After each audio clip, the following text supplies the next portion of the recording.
Hello and welcome. Join us today for today's live stream. We're going to be having a play about and looking at Empires and Legends. And hopefully Mihai is out there somewhere. Are you there, Mihai? Indeed, I am, Matthew. It's all working. Great. Welcome. We're going to have some fun today. Empires and Puzzles has been around for a while. Incredibly popular game. And we're going to be doing a quick live deconstruction today. Having a look to see what's making the game so popular. What are the game mechanics that the designers over at the studio have done to create such an amazing title? So Enjoying. kick us off. Now, I know you've been playing this recently, Mihai. It's a great looking game. What were your first thoughts around the game? Thanks for putting me on the spot, Matthew. Pleasure. Just like this entire web stream, my first thoughts were, okay, it's Game of War, but it's Puzzles and Dragons, and it's a match 3 sort of tactical, but I can auto battle, I guess, quickly. The team and their CEO, they are pretty proud of the fact that it's easy to pick up, and it is easy to pick up, like anyone can get into it, but the tutorial, during which I'm still in, as you'll be able to see in a moment, it's pretty long, like it handholds you. So to answer your question, a few minutes in, I'm like, oh my god, the depth in this baby, it's insane. So yeah, those were my initial thoughts. Lots and lots of meta systems. Absolutely. I think that's one of the key things I think we'll try and cover off today. I thought for today what we're going to do is we're not going to try and do a perfect deconstruction, just because there's so many different numbers and so many different variables to try and pull out of the actual system. Cat's going to come and say hello. I forgot to close the door.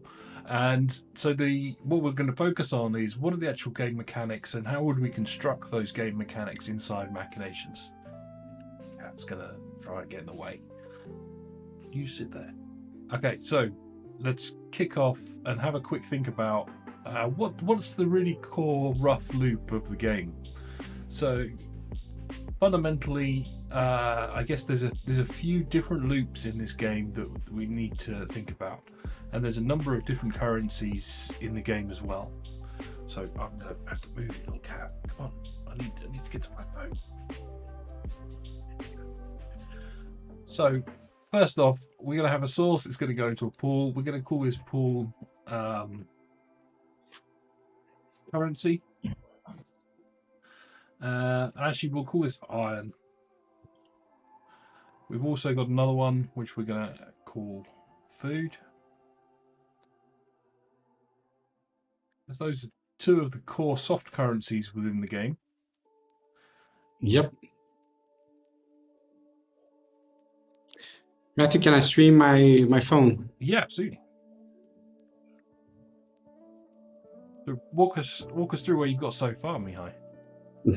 I've got a mighty level 2 base. It's pretty depressing. So I'm like 1 hour into it and I'm still grinding what I've got. I can craft something, like I can craft some healing potion, but I've honestly never had the chance of using them. So I've just rebuilt my watchtower. Let's see what this does. Production per hour. Okay, I'm gonna get some food and some iron. Gonna be able to collect them in an hour. I'm basically getting the hang of it. But let's just see like where I am on the map, how my quests progress, and yeah, let's just see me auto battle. Or you want to see me do the tactics? Yeah. Well, actually, I think one of the things I find really nice about this. And we've looked at a number of different games. Like last week we were having a look at Candy Crush. We've been looking at a whole different bunch of merge mechanics. And this, when you go to your map, Mihai, and you click on the map, one of the things you'll notice really quickly is a very familiar type of puzzle game mechanic of you've got a map and you kind of progress through different levels. So hit your map, Mihai. Okay. Bottom left. Right.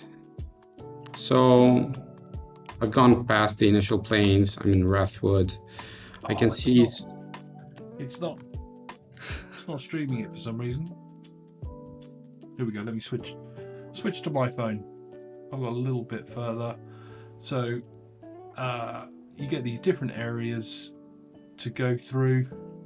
So I'm in the 5th area, Western Windermere. And when I go into this, a very similar sort of mechanic that you get with a lot of games where you kind of gradually progress through the different areas. I think for me, when I was playing through it, and there's a huge number of areas, it kind of goes on and on and on. But one of the key things that I've noticed is that whereas a lot of puzzle games, you just kind of go like, oh, it's just the next level, next level, next level. When you're in the actual gameplay, I find it to be really quite engaging in terms of what you need to do to get past each level. In the top left-hand corner, I don't know if you can quite see it, and my phone might be just cutting it out off of the top, but we've got that rock, paper, scissors mechanic. Yeah. And it's kind of laid out for you in the top left-hand corner of the screen, where blue trumps red, red trumps green, green trumps blue, and also there's a secondary one which is yellow trumps purple, purple trumps yellow. And that's the classic rock, paper, scissors mechanic where from a strategic perspective, these ones are so this wolf I've got in front of me is has a green ring around it. So if I attack it with some green enemies, it's a fairly weak attack. It's a medium attack because it's the same color. But if I attack it with a blue, and I don't think I can do that now, obviously, it's not going to let me. Oh, there we go. A blue one, you'll see it'll come up with a weak symbol over the wolf, which means it's a weaker attack. And that's a really kind of classic rock, paper, scissors mechanic, but it just adds that extra depth to the game. So rather than the objective of most match 3 games of just matching 3 and clearing down as much of the board and trying to find some bonuses, it actually means that you start to think, well, I don't want to just pop any, I want to pop the ones that are going to do the most damage and are going to drain down the enemy's health as quickly as possible.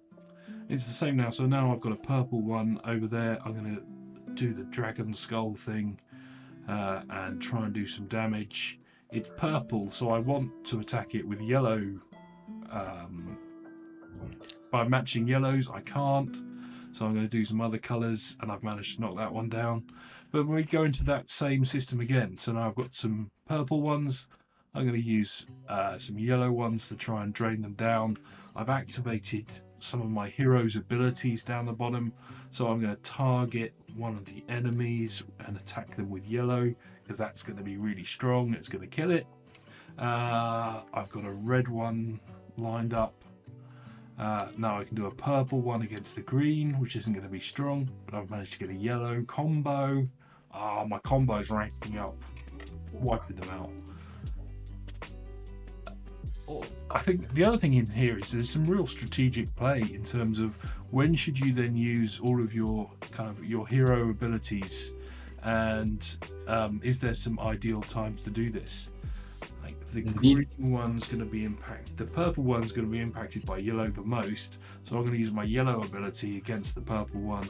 I'm then going to use, I don't have a red available, so I'm just going to use all the others against this thing to try and take it down. But I found Mihai that I was, rather than just kind of blindly trying to match 3, I found I was really looking at ways in which I could put more strategy and tactics into my approach that will have the maximum impact. So I've got a green lined up there, but I'm going to match up the red ones because they're going to be stronger against the green enemy. And although there's probably deeper strategy to it, but it really kind of gives me that immediate feedback on, you know, what's going to be the right way of playing through the game. Anything you Very well put, Matthew. Okay, so let's have a quick look at this in Machinations.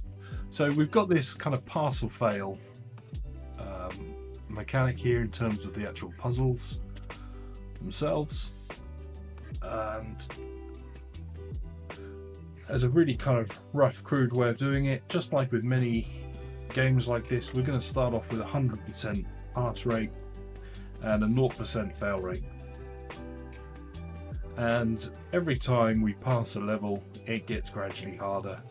So what I'm going to do is I'm going to put in plus 5% for every puzzle that we get right, and I'm going to put in a minus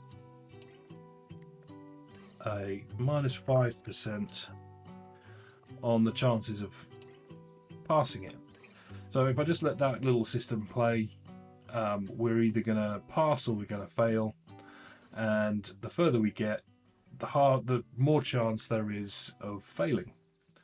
Now the other section of the game is our meta game progression system, where as well as iron and food, we can then use, I think, is it iron to train troops? Well, it's mostly food, but if you want to train your heroes, you can use lower level heroes, right? You've got sort of this merge mechanic. That's right. So I've got my train here. I've just received Nightshade. Amazing. You also have these recruits at the top right, which probably are the equivalent of peasants in this fantasy world. Nice. More food before I can do some training. Let's go around and collect some food. Got some iron. So we train. You're right, it's food we need to train everything. So what we're going to do is we're going to take our food and we're going to use a converter on here, and we're going to call this troops.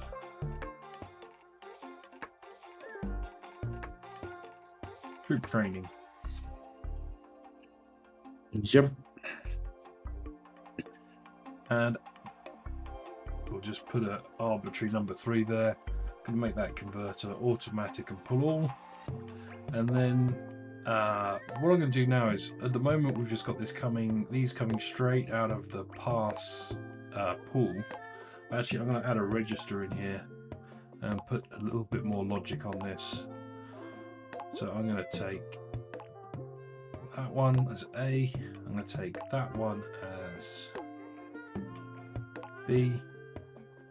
And I'm going to then send this into here. Inside the register, I'm going to call this, so we want to add B and take A and take away B. And then we're going to have that come in here as -1%. And then I'm going to do the same thing over here, but +1%. So let's have a look, see if this kind of makes sense. So this is going to make it harder. And every time we put something into here, it's going to make it slightly easier. So it's going to effectively mitigate the number of passes that we're getting that's making it harder. This is actually then going to make it easier using that formula in there of just A minus B. Perfect. All right. And then I guess really, what are we using the iron for? The iron is being used to build different buildings and upgrade them. and upgrade them. Okay, so is that? Let's have a look. Yes, so I need to upgrade that, or I need to upgrade my stronghold before I can upgrade the that. But I can upgrade my forge. Yes, so we need iron to do that. So what we're then going to do is iron. Make that automatic for all. We're then going to have this. A super simplified version.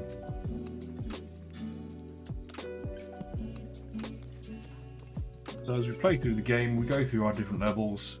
Game gets harder and harder, but as we collect food, we're able to train troops.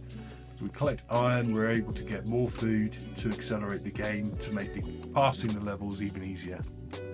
So that's a great, super simplified version of Puzzles and Empires. And I guess the key to this, and the kind of the title of the game explains this, which is that here's our empire at the top half of this model, and this is where we're kind of doing our meta game, which is very strong, and it's got a direct influence into the puzzles element of the game, which is this bottom half here. So how would we kind of look to expand this? Where do you think we should start building a full model of this type of game, Mihai? Well, I mean, you're right. It's the classic game of war, like a Sim City Builder or 4X, like the classic Explore, Expand, Exterminate, and the depth to me really seems in the buildings and the structures and the crafting and upgrading of the troops. I think we can safely make like a black box of what goes on in the battle. Like you described the agency that you have when picking the RPS system, like red, green, blue, which you get that sense of player agency of now I have some strategy depending on which boss I want to defeat, or what I want to target next. You rarely get to feel that agency in the early stages of the game. So it's probably more advanced tactics where it gets really tight and you get that feeling like I might actually lose this battle. And it's probably when the auto battler quits on you and you're not going to be able to progress through the stages. But there's also one component which I think we left out, and that's the physical board display of you have these lane systems, right? So the enemies at the top, they're affected by the combos that you do or by the moves that you do right underneath them, and they swipe up and they hit them, and if they're not there, you don't. Yeah. So all of that influencing the odds, that's an interesting core to describe, but I don't think that's where we should focus, but rather in what happens in the resources and what happens above. So that's my 2 cents. Yeah, I agree. I think you're right. Like, just for the sake of a Machinations model and the core mechanics of the game, I think really it's taking this super simplified version of our model, and the areas I think we need to focus on. Really, this register where we've got A minus B for calculating the difficulty of, well, the further you progress, the harder it gets, and the more troops you've got, the easier it is. I think actually there's some really subtle nuances to that, or many subtle nuances to that, which make it exactly good. Because also, I guess one of the key things, and actually we can represent that in our simplified model. I'll hold down the Alt key and add in a source. I'm going to do that with a trigger, and I'm going to make that source passive. But as well as obviously completing that level and kind of progressing through the game, we're also finding items, and rather than that converter just being just using food, a lot of the time to actually kind of train those troops and get those troops, we need other items outside of the just the food. So if I let's have a look. So in here, if I go to train, here we go. So I need one of the backpacky type things, an adventurer's kit, and so I need to be able to find some adventurer's kit in order to train more of those troops. This one I need a wooden sword. I've run out of wooden swords. I don't have any, so I can't train that item, and I can't train the next one. So there is some really clever mechanics in here that do mean that in our model we're going to represent this. This is going to be our training camp, and actually we're going to require items as well as food. So I'm going to represent that with an extra connection into there from items that are discovered when you complete a level. You only get those items if you complete it. I haven't looked to see if you can go back and grind a level. I'm guessing that you could do if you just wanted to get some items quickly. But Indeed. We're kind of creating another way of controlling how quickly the player can progress through the game, because even if you kind of leave that idle mechanic going and just went in 10 days in a row and all you did was collect your food and iron, actually it means you can't just progress through the game in a pure idle mechanic. You've got to play the game to get those items to progress as well. Yep, and it's typical with these types of SimCity builders that everything is gated and conditioned by another system. So in order for no system gets left behind, at some point there's a condition such as you getting the adventurer's kit, which is a common ascension item, and you need that in order to get to training camp. Stage 5 to 8 farming. So you would go farm there, hope for a drop, right? I expect it to be procurable from somewhere else for some nice little currency, but I'll investigate that, see where I can get one. Excellent.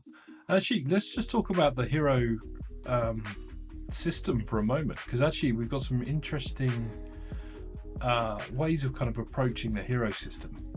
So, and the kind of key to this becomes, and I haven't got into the kind of the middle or the late game inside the game yet. And if anybody's watching and you've played this game a lot and you think there's something important that we've missed, please do drop it into the chat. And if you are watching, just say hi in the chat and let us know you're around.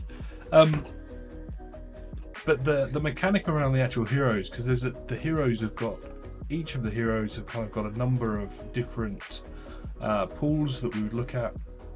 So firstly, we have the level of the hero. We also have ascension. Yep. Let's find my heroes. So you got the stats. You've got like attack, defense, and HP.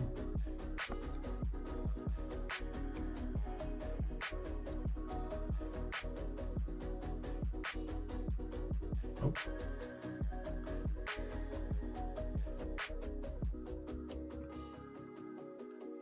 So then we've got, sorry, you said HP, damage, and defense? Yep.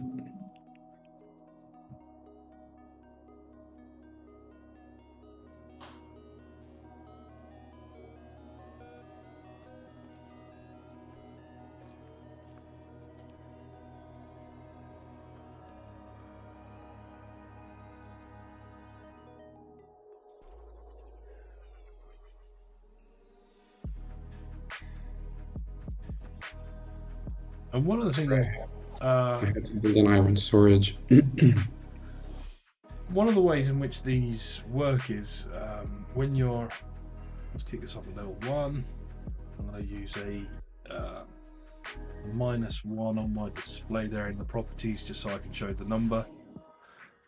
Starts off the first level of ascension. So then let's have a look at see what a starter sort of figures would be. So here we've got 147, a defense of 158, and an HP of 334. And one of the things I think where the game does a great job of kind of making this meta game really relevant to the actual core gameplay inside the puzzles.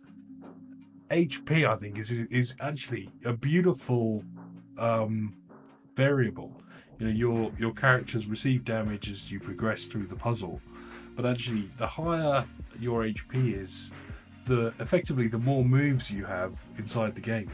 If you had really low HP and your heroes would get killed really quickly, it means that that's kind of the end of the puzzle, and you're then stuck. You can't progress any further, and you lose that puzzle. If you have really high HP, the more damage your players can take. It then therefore means actually what HP actually represents is the number of moves that you have in the puzzle in order to try and complete it. So it's a lovely way of kind of controlling the difficulty and controlling a player's progression by having a very kind of discrete mechanic, which is going to say, you know, oh, your heroes died, so therefore you've got to go back to the start. Tough. Like, beautiful mechanic. Indeed. And you get 5 of them, right? And you get the Ascension, which improves all your stats. And it also improves your hero ability, like your Harmonic Slam. It's a surprising amount of depth for such an apparent casual mechanic. Like the developers themselves, they call it mid-core. I almost feel like it's hardcore mechanics. Like the only thing that's missing is that you can gear them up with something. And you get that sense that you're gearing them up when you have the required materials in order to upgrade them, like you need a leather armor. But I can almost see just armor, you being able to swap armor and socket that armor. Like that's the only thing that's missing in this game. Yeah. Because you can customize the troops, right? Like you can shift the troops and the troops work under the same element. So the more we keep describing, so for anyone watching, don't expect that Matthew's going to deconstruct this whole thing in the time we have left. Like I think last time Cesar took a stab at something similar. It took him like a bit less than a week to go through the tutorial of a city builder, and it was just going past the tutorial, where the tutorial is this handheld experience of you grinding through 10 stages. And they're very much scripted in the beginning. What's interesting about this one in particular is that the scripting does leave room for actual gameplay, right? Like you can win your own battles. I'm pretty confident you win them no matter what, but still. Actually, I was really, really impressed. And this is just purely the game designer in me, where I'm just kind of quite pleased. I think I lost my first mission by about the 3rd area, and I think there was one of these missions where it could have been stage 4 in the 3rd area, something like that, and I actually didn't pass it first time. And quite often I kind of look, when I'm kind of starting to learn a new game, I'll kind of evaluate what level is this game pitched at, because actually I kind of get really bored of some puzzle games where it's like, okay, it's absolutely brainless for the first 30-40 levels. I was playing another game, I'm not going to talk about it because I'm going to slag off its mechanic, but as I went through and I played like the first 30 levels, it was like, all right, I get it. Can I now just actually play an actual level where I feel challenged? But that learning curve was so gradual and it ramped up at such a slow rate that I was getting super bored by it. I'm like, we're going to do another level to teach me another bonus thing that I can buy. Like, all right, whatever. Like, let me understand what the actual gameplay is like, and am I going to enjoy this past the tutorial? Whereas Empires and Puzzles, it felt like actually you're going to get thrown in quite quickly, and it is actually going to start to be quite tough. And I think the way in which, certainly the game balance, I'm in the 4th, 5th area, and a lot of the missions now just about squeaking through. And I've lost a couple of levels, and you've had to kind of come back into the game into the meta game to do some improvements and do some upgrades to feel like you're in with a chance of getting past the next level. That's a very good observation indeed, as in I expect this difficulty curve to be one of the main things that the developers tweaked. The classic match 3 puzzle games, they had the infamous level 9. It was typically around level 9 that you would get this inflection point where you hit the first difficulty, and you would basically be prompted with a paywall. And I think Candy Crush Saga was the first one that brought that up. And then the developers started toying around with it, like, should it be later, how late, what's the amount, what's the offer you put on the table, and so on. I can foreshadow that. I can see this happening at the stage where I'm at, probably half an hour to an hour into the game. But it doesn't, it's not blatant, it's not obvious. Like, I didn't get hit with the starter pack, so I really appreciate that. Because you had the 4x type of clones that just, the equation then became, so there's a lot we can talk about here. And the name of the stream is what makes them so popular, right? And it's, in a nutshell, the extreme depth of these systems, the hand-holding of a casual player into these mid-core systems, which are quite hardcore. And so you get in and you get that deep dive, but then you get the acquisition. So if you read the interviews with their CEO, acquiring the proper users on a small budget was one of the most critical things they could do with a really small team. And they experimented with all sorts of creatives, and odds are you might have seen an ad for this, probably one of them playable ads that you can just do a few swipes on your own and you kind of get the mechanic and you're hooked at. So these games, to go back and close a parenthesis, the practice became at some point a few years ago that you didn't even care to see if users would retain throughout the difficulty curve. What you would care and the way you would tag a player would be if they would spend within the first 3 to 5 minutes. And the ultimate spending prompt, or it was the starter pack. So the starter pack became a sort of an indicator for, are they going to stick a while and spend money into the game? And there are some developers that only cared about that. So you get into the Skinner box, who's a whale, who's not, focus on the whales, churn the rest, it doesn't even matter. And then you get the clans based on whales, doing alliances, battling each other, and so on. There's a lot we could talk about. So I started reading, and it's Timo Soinen, their CEO, quite interesting interviews. And what's the game about? And it's more than 200 unique heroes to collect and upgrade. And every single one of the heroes can consume other heroes or merge or craft or whatever you want to call this mechanic, right? But you get lower base levels of heroes that get fed into that, and each of them have troops and they have attacks and they need crafting materials for you to unlock and progress. And then you get the fast-paced match 3 action with special attacks unlocked, right? So that's the puzzle mechanics that we actually talked about. Nice fresh with the lanes. I think that's the one I appreciated the most. The fact that the positioning of your matching, so it's not only the elemental RPS mechanic that they use, but it's also the lanes and where they put them. And then you get base building designed to train your recruits and turn them into heroes.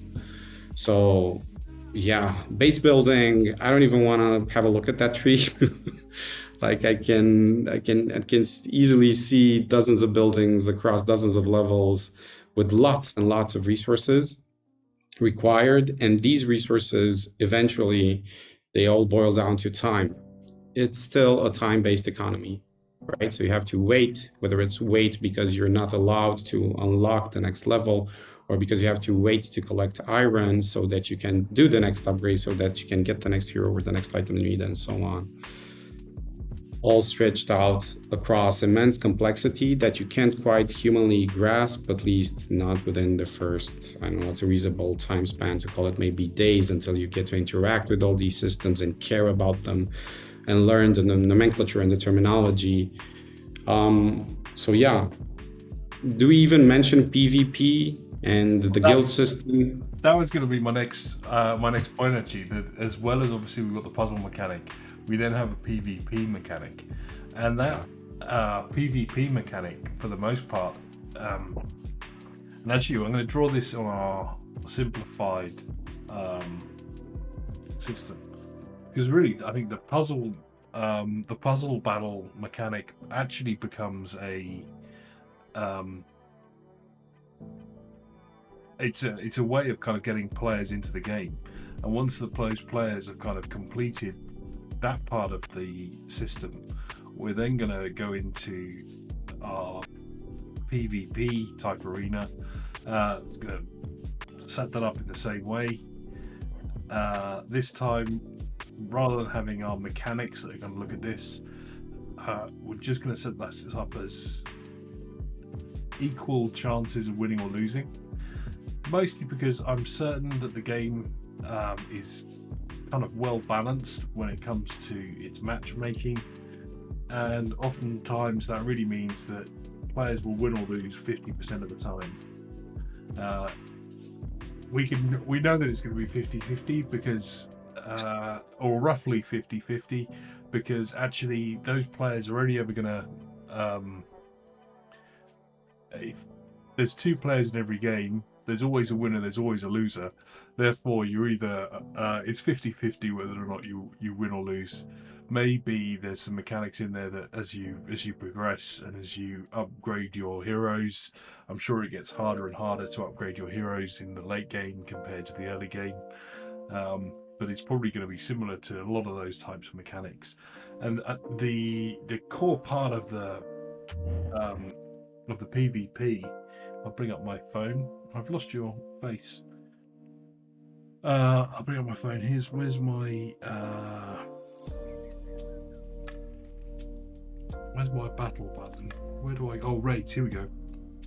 So I'm going to find an opponent, and I will undoubtedly lose. There is an energy system on this, so that you have a certain number of battles that you can do over a period of time before you have to kind of wait for them to regroup. The key to this is all about the hero's abilities. So I'm playing another player's 5 heroes. It's not real time, because I can sit here and wait all day long and nothing will happen until I make my move. So it's obviously kind of asynchronous. I'm dealt an opposing player. I can then go through same core mechanic, but really it's a lot more about the metagame, and I've already lost a hero here, so I'm probably going to lose quite quickly. I can go through battle with them. There I've lost two of my players. I'm going to at least see if I can take out one of their heroes. Let's do that one. I'm going to fire all the blues at the red, try and get them. No, that's it. It's all over. It's defeated already. But at this point, when you reach these, it's all about the hero's abilities, really, and the amount of defense that they've got makes a huge difference here. So I lost. All right. Oh, we haven't even gotten into team comps. Yeah, that's true. Like a defensive team, or how it's not even worth mentioning. I mean, it's worth mentioning the auto battler, the way that's been balanced, like how much work went into that AI and how it actually works. Yeah. I mean, fair enough. Ever since the days of heroes, like of Might and Magic, you had the option of just watching the battle. Obviously, a hex grid with terrain introduces a different type of agency. But yeah, overall, super impressed by the level of complexity and depth that such a small team has put together. The game was launched with about 12 people. Really? And 12 people? Yeah, It's like in phenomenal. 2017. And they grew only by a few more team members by the time they got acquired by Zynga, which I think was 2019 or something. Lifetime, the game made probably over $1 billion. Wow. Yeah, smash hit from Finland. And Small Giant recently came out with what's it called? Puzzle Combat. So Puzzle Combat, in the words of their CEO, there's differences in mechanics and systems, but that's the main difference is the theme. And that is one thing I wanted to point out about these SimCity builders. It's that what's the PC term to use here? A lot of them are reskins. Whether it's a reskin of your own game or it's a reskin, a clone of someone else's game, you have a pretty safe bet in going with a different theme. So this one's set in a fantasy universe. Puzzle combat is a bit more realistic combat, but you can try whatever. Lord of the Rings, I believe we've seen that. Civil War, we've definitely seen that. Second World War, whichever war you want, from whatever region or historical time, dynastic, whatever you can think of. If you want to try a theme, because the way these resources interact, these systems work, they've been iterated ever since we've all seen the ads with Kate Upton and Liam Neeson, like just popping up in your feed and being like, oh yeah, I'm gonna attack your base.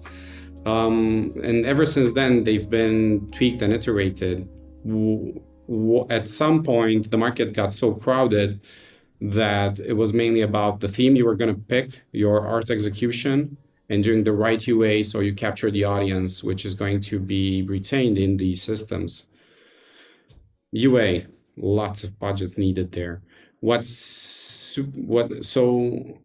Small Giant did really well was uncover their UA channels really early on a small budget and basically hit that El Dorado equation, which is lifetime value larger than cost per acquisition.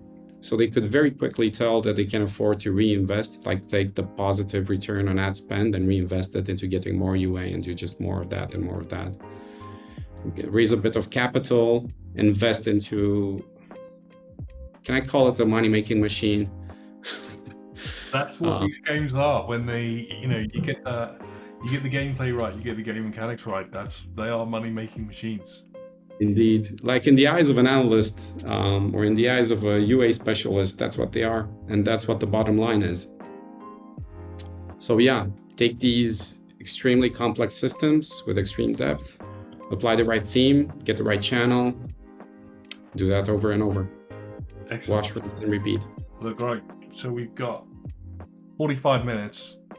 Let's kick off with the city, the base building part of the metagame first, and just talk about that a little bit. So we've got a number of different objects. So firstly, the stronghold.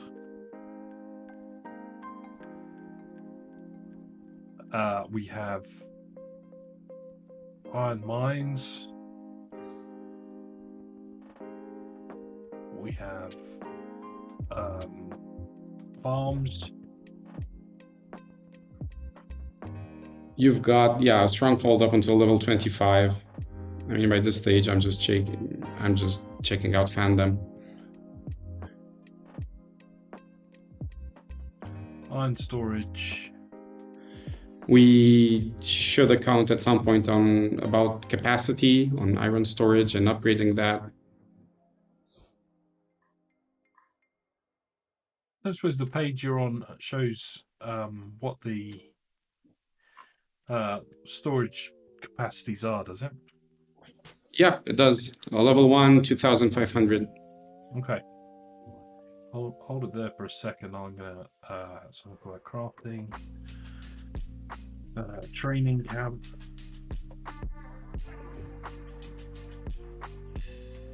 So I'm gonna pop some converters in here. Our stronghold's going to start at level 1. I think everything else starts at 0.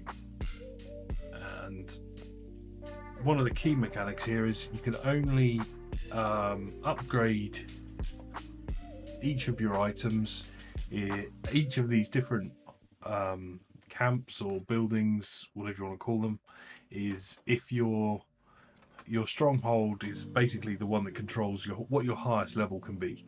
So you can't have a level 4 iron mine if you have a level 3 stronghold. So I'm going to do that with once I've built the converters and things. The reason I'm putting converters in front of each of these is that they're always going to require some type of resource to do that.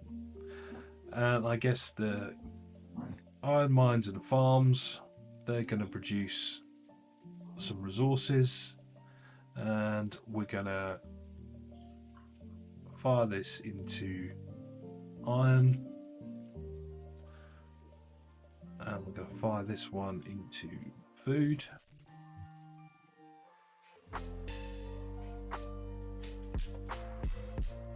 and I'm gonna take a connection.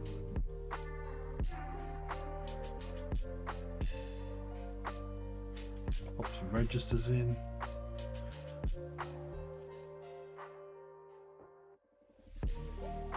Call that. No, I'm going to call that with an equals to override it. I'm kind of going slightly backwards here. Yeah, because it's farmed into food storage, right?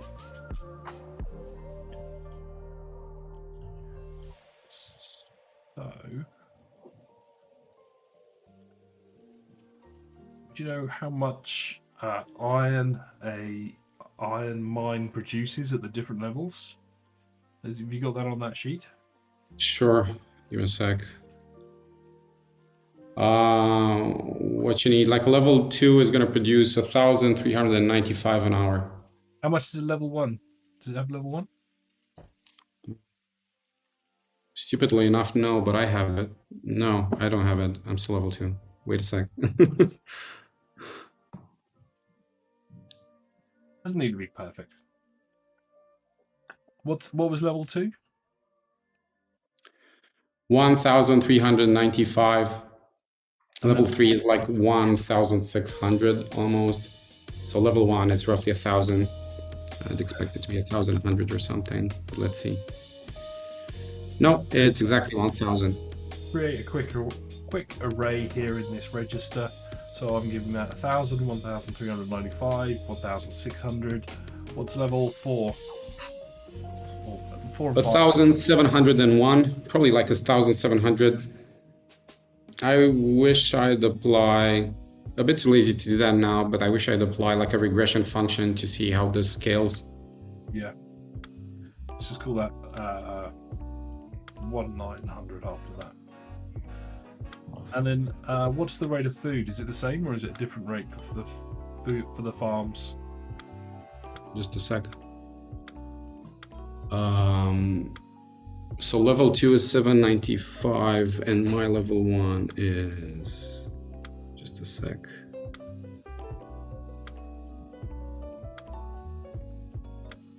I have a farm. It takes you only 5 seconds to build, and I will tell you in a second. So produces 720 food per hour and can store 1,530. So it can store about 2 hours. Nice. What's level 2, 3, 4, and 5? Level 2 is 795. So a 10% increase roughly. and level 3 is 905. Have you got 4 and 5 there as well? 4 is 1002. Super precise. I am gonna put this in a spreadsheet, see what I get. I have to make a regression. And level 5 is like 1200. Nice. So we'll just go up to level 5 for now. And actually, I've built this as iron mines as one pool and farms as one pool. But actually, because you can have multiples, I'm going to give myself some more space. I'm going to move that stuff down there. And I'm going to, rather than iron mines, I'm going to call that iron mine. 1. Move that out of the way. I'm going to go copy, paste here. I mean, for the sake of simplicity, you can say that it requires anywhere between 1.05 and 1.15. It doesn't require, it produces more by a rate of let me do an average. I'm just going to oversimplify this. It's interesting though that it's not just a formulaic. They've been really quite prescriptive. Yeah, I know, but that's probably to fit with other systems. I doubt it's. Actually, I'm going to change. It's safe to say 1.05 increase per level. Wow. You probably get these levels where you have other inflection points and they need to tweak it, take it a bit up, a bit down, and they take it like 5% up or down, but 1.05 increase per level when it comes to food production. When it comes to mining,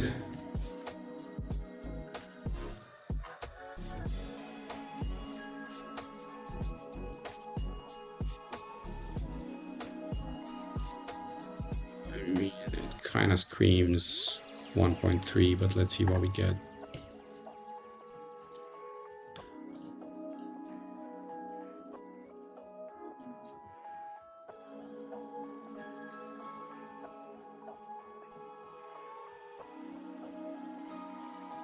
Just going to make sure I've got it set up as I want it to. So we've got our 1000. Pop it up a level 1.4. Good. That up. Been using Machinations for a while, and whenever I do an array in this, I'm always either get these two letters the wrong way around. So before I go and build too much stuff around it, I always just do a quick test, make sure I've got it set up the way I want it. So now I'm going to take each of these objects. Oh, why is that not lined up? Oh, I missed, that's why. Do that again. So I'm going to take A in, take B. I'm going to do this for each of the iron mines. I'm guessing you can have up to 4. Pull those in. Oh, the physicality of your base, like how many slots you have cleared. Reshuffling those, yeah. So I want to extend that system as well. So food production, guess what? It's 1.05 increase per level. Mining production. On average, or that varies slightly? On average, the first one, it's a solid jump. So you jump from level 1, 1000 to level 2, 1395. It feels like a nice boost.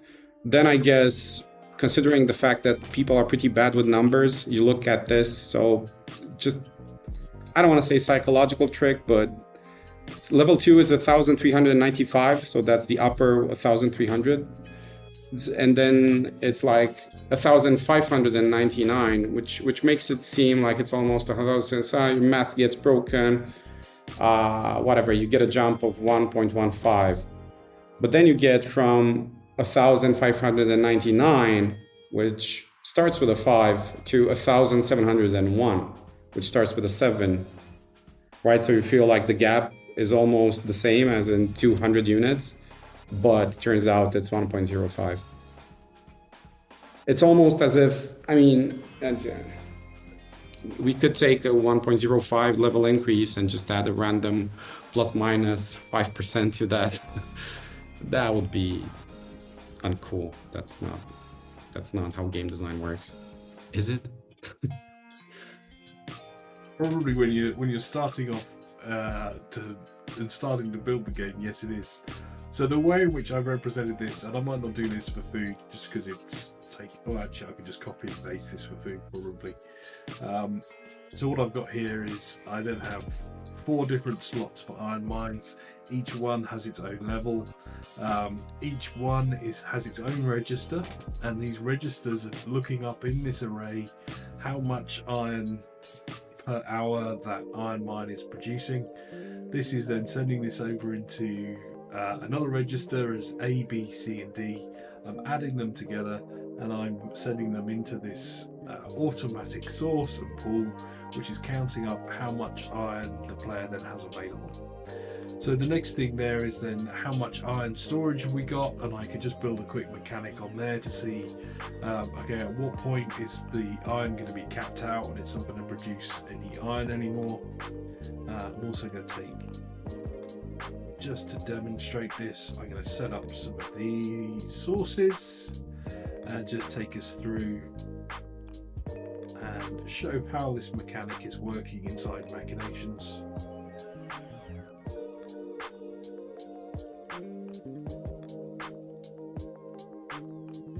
Going to highlight all of those and update them all to interactive. Oh yeah.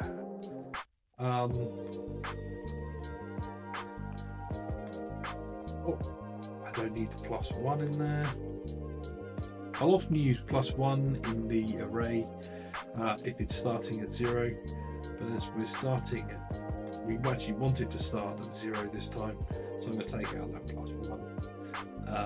If you don't have a letter in there, so you'll see now they're all 0 because they're not, they haven't got the first level. So we have the first level of our first iron mine, we're then producing 1 a second. If I upgrade that to level 2, we're looking up in the array, we're now producing 1,395 iron an hour. If I add a second iron mine, we've then got 1,000 from there, plus 1,400 from there, and so on. And I can carry on upgrading all of my iron mines and producing loads of iron all the time. And I think I did 1, 2, 3, 4, 5 levels in my array, so I can go up to 5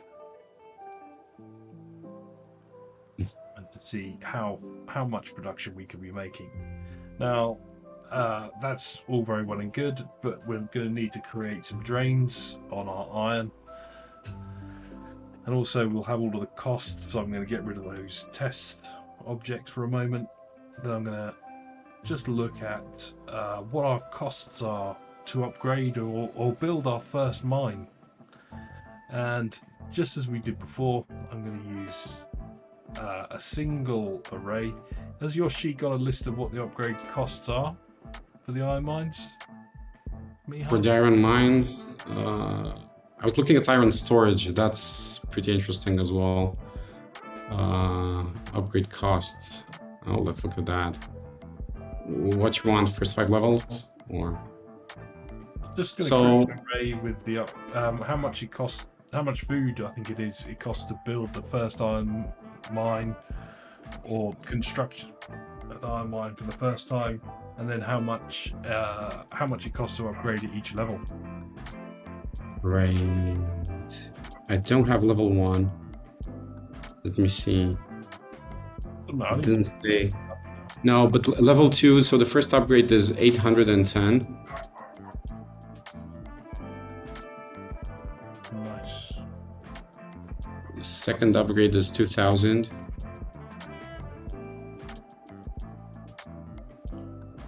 Yep. We call it 4,000. 8,000 and 16,000. Then it's 4,400. You know, we completely ignored the amount of time you need to wait for in order for it to build. Yep. Maybe before the end of the session we get into gems, crystals. Yeah, that's true. So what? Now I've got my upgrade cost. What I'm going to do is I'm going to pop a little another register here. Fire this array into this register. This register is going to output into our cost with an equal sign on it. We're going to then feed in the level of our iron mine. So we're going to call that A to B plus 1 this time, because we want to get the first value inside from the array. So when I hit play, this is where I miss Cesar, because Cesar corrects me when I do something stupid like get this wrong. I'm really sorry, Matthew. Now I'm hooked on finding these curves. Now I have to find out what's the logic behind them, right? Like it's super simplistic to just look at these numbers, but check this out. Like iron mine storage, the capacity increase, it's not on average 0.1.05. It decreases, so it starts off really like with a solid massive increase, like 3.6. So you feel it. It's like, oh, I have so much more storage capacity. Then the next one is 2.4. Then it's 1.6. And from there on, it just slightly goes down every single level with a sort of decreasing curve. So I expect it to be something like logarithmic. And you end up with 1.08. Or in other words, like it takes increasingly more time and money to get increasingly less capacity for every single upgrade. Now I have to do the same thing for food capacity. Just one sec. I was being very silly there. I got my array right the first time, and then I had to go wrong.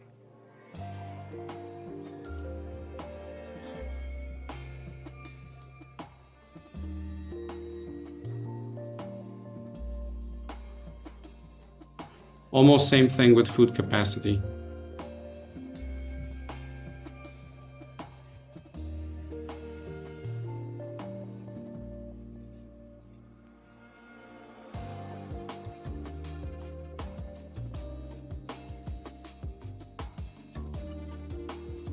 The food capacity is then very similar, is it? We've got a similar sort of mechanic. Yeah. What So food storage capacity, if you want to go into that now.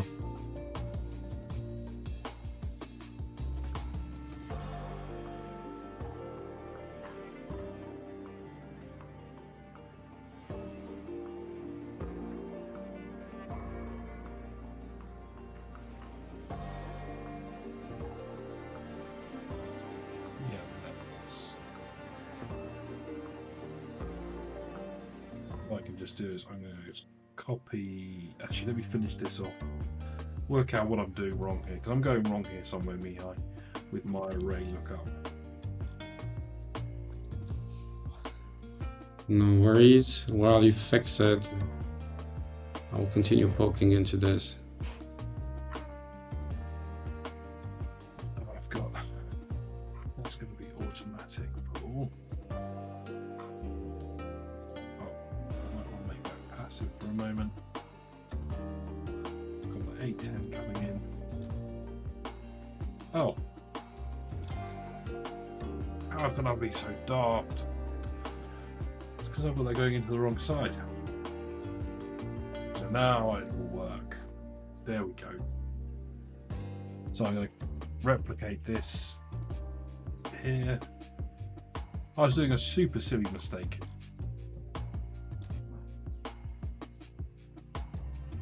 I'm going to have that. I'm going to delete that for now, just because it's going to come from a different source. I want to get my A's and B's so that they're correct.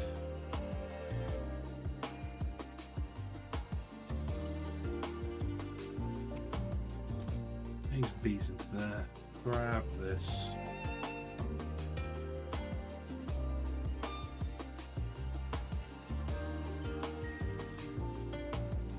Probably should have left myself a little bit more space.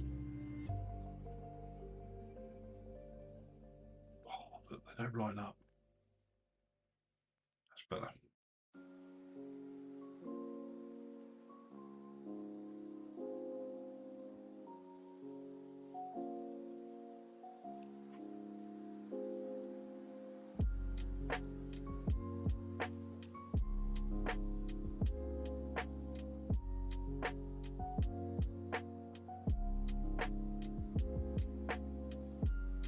Here I'm deep down the rabbit hole.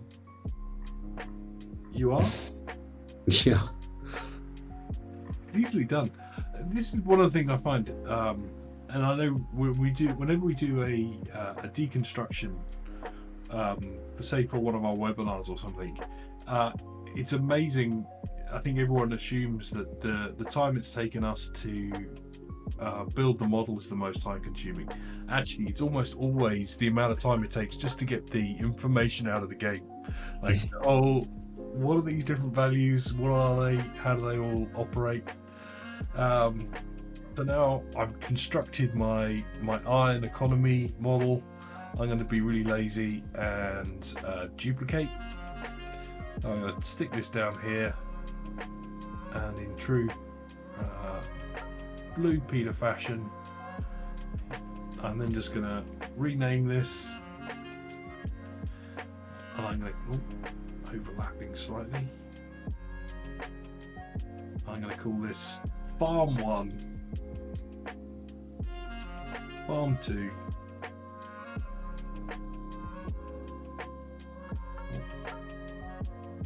not Farm 22, I don't think we get that many, Farm 3, what else finding under there? Oh.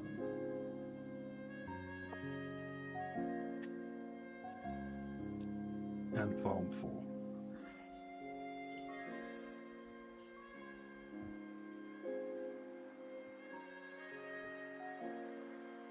Now that I've got my iron, this is going to not produce iron, it's going to produce food.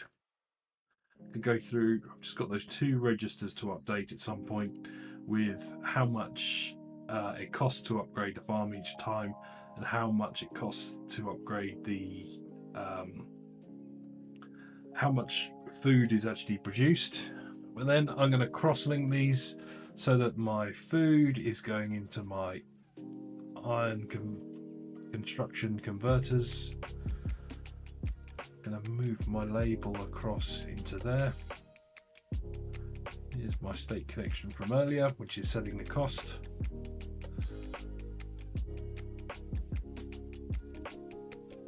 Lovely little mechanic.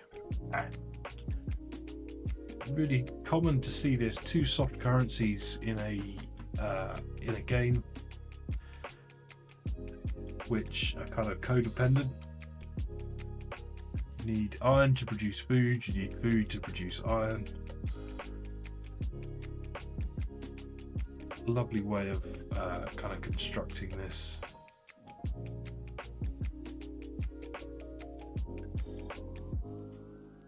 Using that equal symbol, equals is override, so we're using that to override whatever's on that state on the resource connection.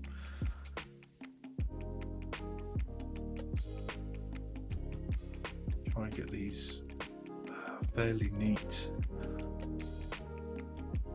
I do love a consistent model. You see now that arrow just looks different, so I'm going to delete it and put it back in just so that it looks the same as the others, because that really triggers my OCD, and I need that to be beautiful and aligned. And then I'm going to go iron into my food converters.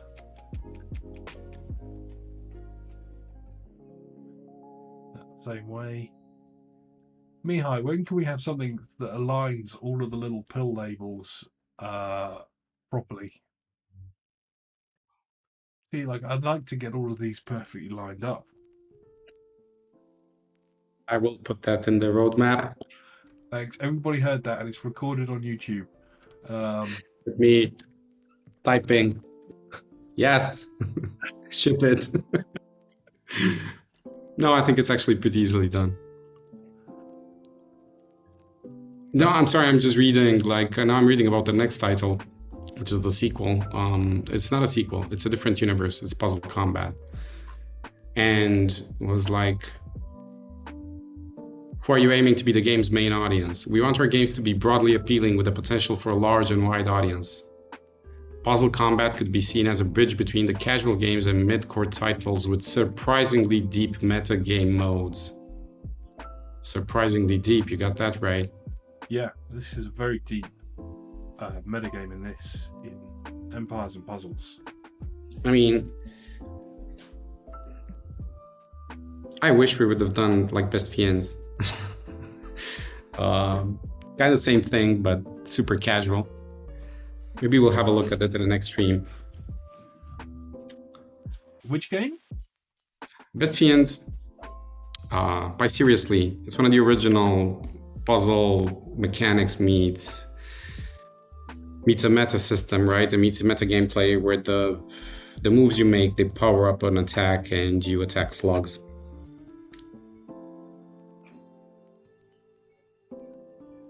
Maybe I'll get to stream it. Right, I'm going to take... like during this stream, because we can have a look at the original titles that started off this genre. It's much simpler. Like we might have actually deconstructed it during the time of a stream. Nice. Here we go. So I've created my two items. I'm going to make all of these automatic pull all. Oh. So obviously if you highlight all of them, you'll notice where I've got a mix there of pull all and any. If I hit pull all, it won't do it. But if I move them all to pull any and then to pull all, they're all now going to be set up as pull all. I need to do the same on these ones here. So just like it, I can see this in Word documents where I've kind of doing something. Now, when I start this off, it's just going to be 0. Nothing's going to be produced, but we know that we're given enough resources to start building one iron mine and one farm right at the start of the game. So I'm going to do this by checking out my cost. What was it, 810? So I'm going to give it 1,000 food to start off with, and I'm going to give it 1,000 iron to start off with. So if this was just farming, mining, farming, and I hit play, we're now going to build a farm, build a mine. Once we've got enough, we're going to start adding in the rest, and that will then quite happily carry on. Now, those of you watching the stream, this is just a slightly odd thing. Actually came up. I was chatting to one of our clients this week, and they noticed this. So you'll notice that the order that these converters are firing is actually the order that they were created in the canvas. So this very top converter is object number 158. This next one is 175. This next one is 178 and 181. If they're all available and any of them can fire in the next move, don't quite understand what I've broken here. I'll have a look at that in a second. What will actually happen is it's going to... Oh, I didn't put the formulas in. It's going to look at which converter's got the lowest number, and as Machinations goes through each step, it's going to have a look at what order those objects were put into the canvas, and if they can all fire at the same time, it's going to fire the one with the lowest object number. Let me update these so that they actually work, rather than trying to send the entire array into a state connection. I'm guessing I've got the same thing here.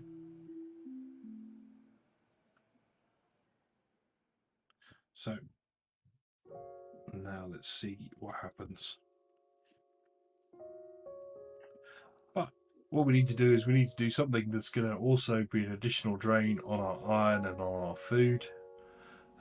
because there's lots of other things that we're using these resources for rather than just upgrading our mines and upgrading our food, as we've got this construction at the moment. So I'm going to add the next one in, which is stronghold. The stronghold takes iron, I think it is, to upgrade.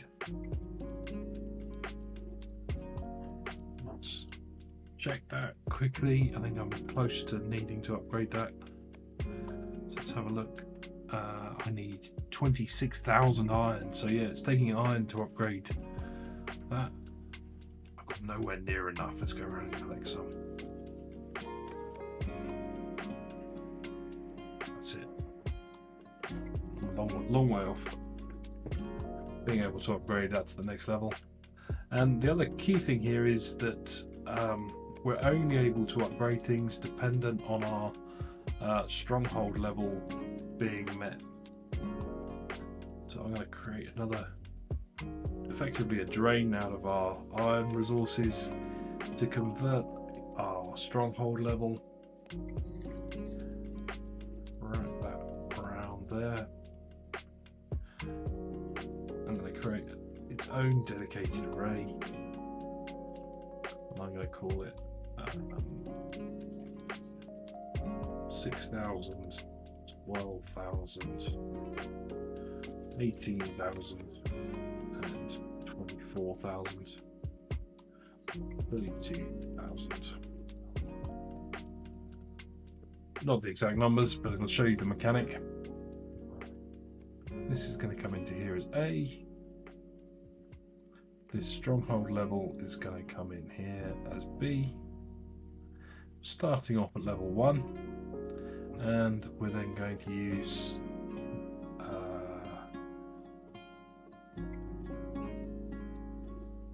B to A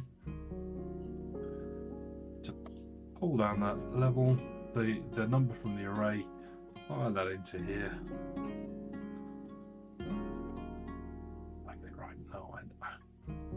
I really am.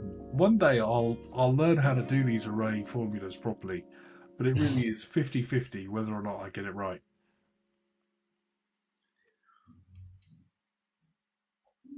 Why is that?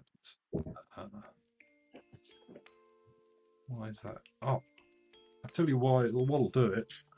Me connecting it the wrong way around. That's probably why it's not working.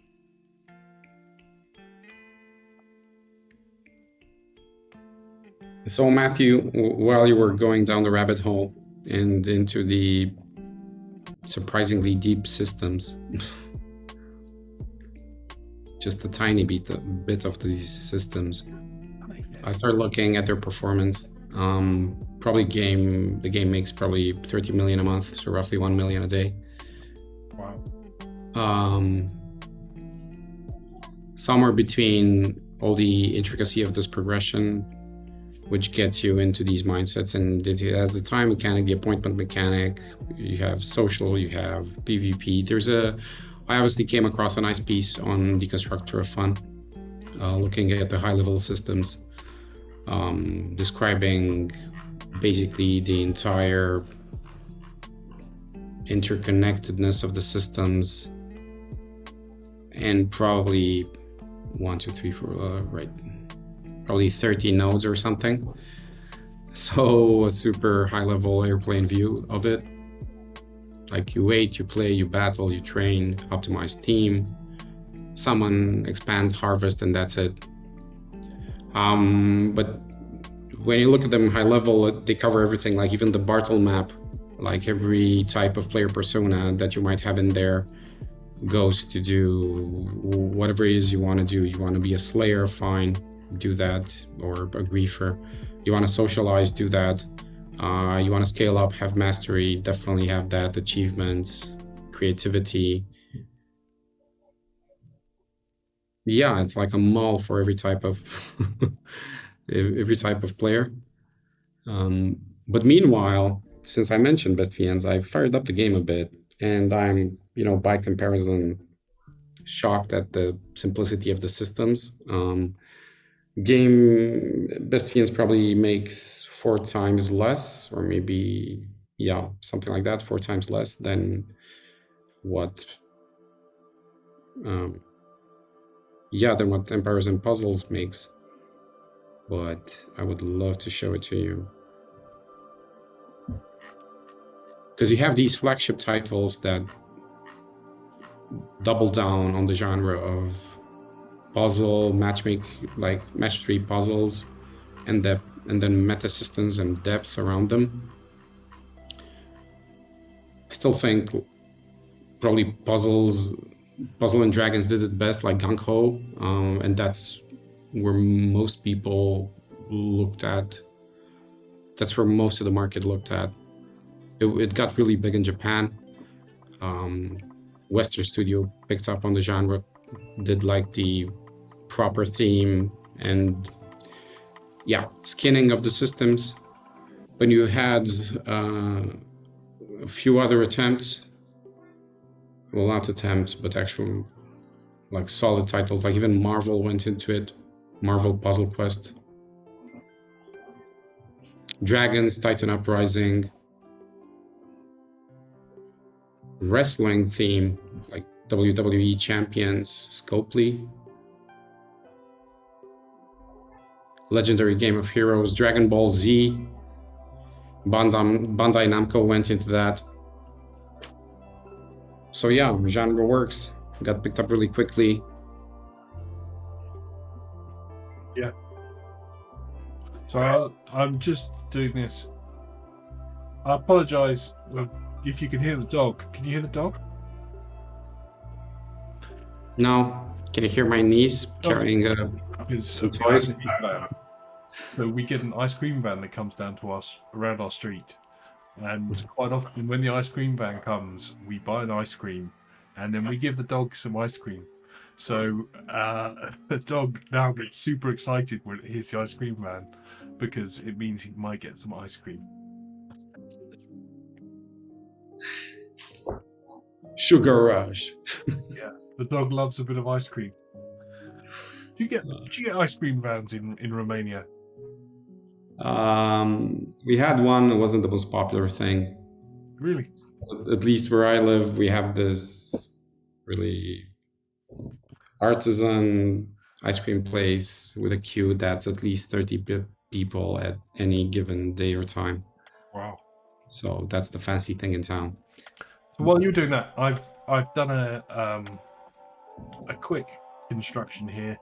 What I've done is I've created some arrays, and they're looking at what level's the stronghold, and they created a little register that's looking up what level's the stronghold, and if the stronghold is a lower level, is a higher level, then these converters are then available, so that every time we upgrade the stronghold, we're then able to go through and upgrade our iron mines. And I'm sure I could work out some logistics to add into that, to say, oh, you can only upgrade one at a time unless you go VIP, which is the other mechanic in the game, which is then looking at like allowing you to upgrade more, which is really, it's a very clever incentive to get you to try and selling. We often talk about kind of selling progression, and one of the key things early on in the game, it takes 5 seconds or something, or a minute to upgrade a building. I've no doubt that later on in the game it could take hours, if not months, to go through and upgrade a building. And by having a VIP pass, here we go, let's have a look at this. One of the mechanics you get there is a second base builder. So very similar to kind of Clash of Clans type mechanic, where you can make a microtransaction for an extra builder, so it's something you can build more than one thing, so you can accelerate your gameplay. Very clever. And actually, that's almost a season pass type mechanic of, you can have that for 30 days. You get daily gems, daily class emblems, daily loot tickets, second base builder, and bonus daily summon. And that's kind of, I think, one of the other things we didn't really even get into here is the way in which you can you summon, as well as training troops, you also get to summon a hero. So there, I've just discovered Nightshade. I'm going to claim them, and then for your gems are obviously the hard currency inside the game. So where we built in our Machinations model just some systems to look at the soft currencies.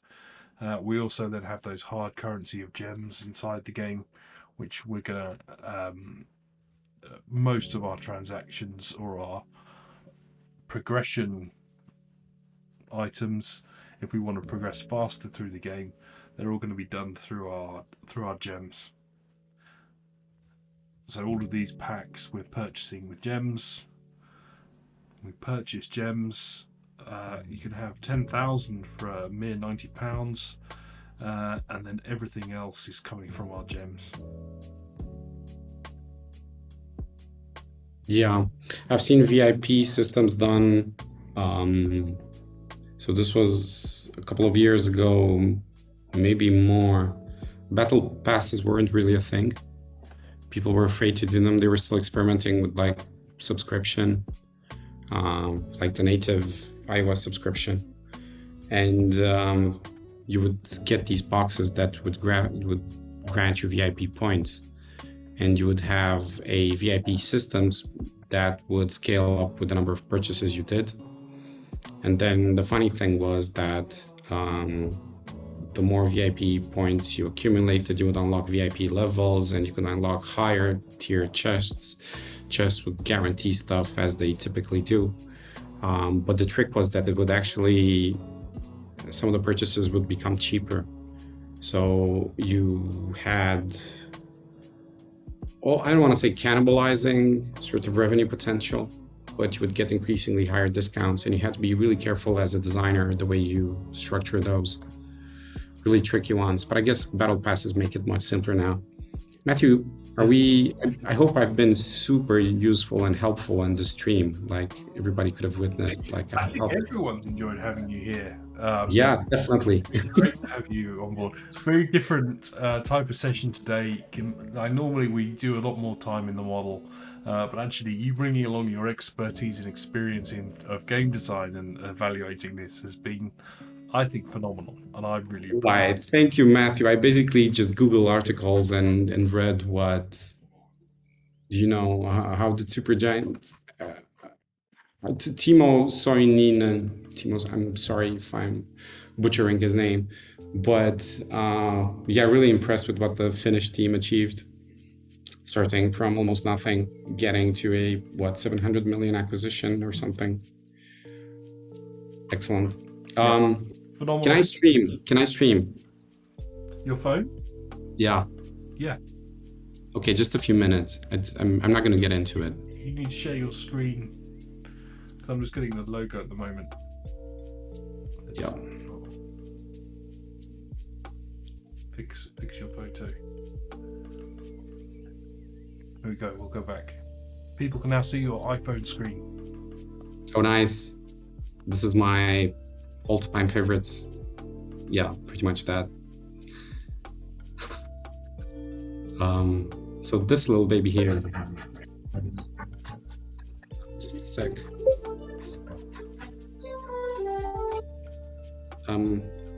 This is it. This is the map. This was super innovative when it came out. The fact that you could roll it like this. Nice. And I'm logged in as a guest, level 14. You consume energy to get in. You can spin a wheel. ID, add wheel, watch, and add. Lols. Something broke there.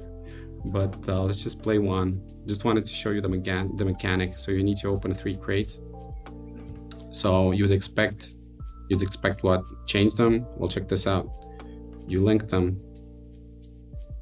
So you get these combo chains. Elementals, they power up each of the fiends. My fiends are these super cute little tiny characters. Yeah. And you get into doing this, and you power them up, and you defeat the bastard slugs. And that is pretty much it. You get fiends out of boxes. You use fiends to upgrade fiends. You need keys to unlock boxes.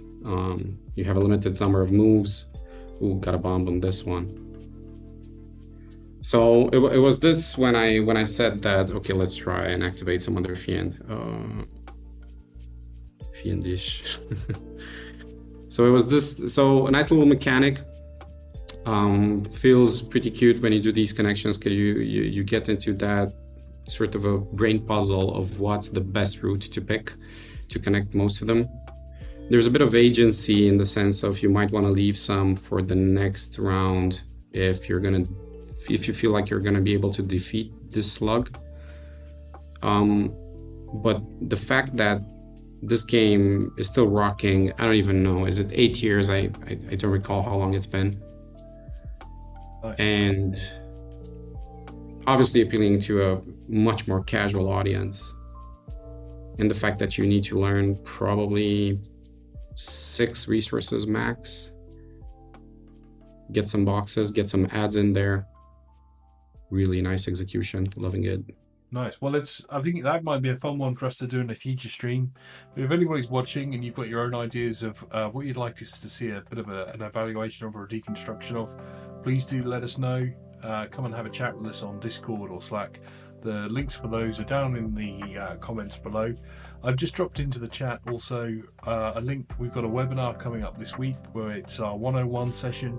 So for anybody new to Machinations and wants to come and learn how to build these models and get a better idea and understanding of your own game mechanics, in the 101 session we go through and do a step-by-step explanation of every single one of the objects, how they're connected and how they can be used to build and test your game mechanics.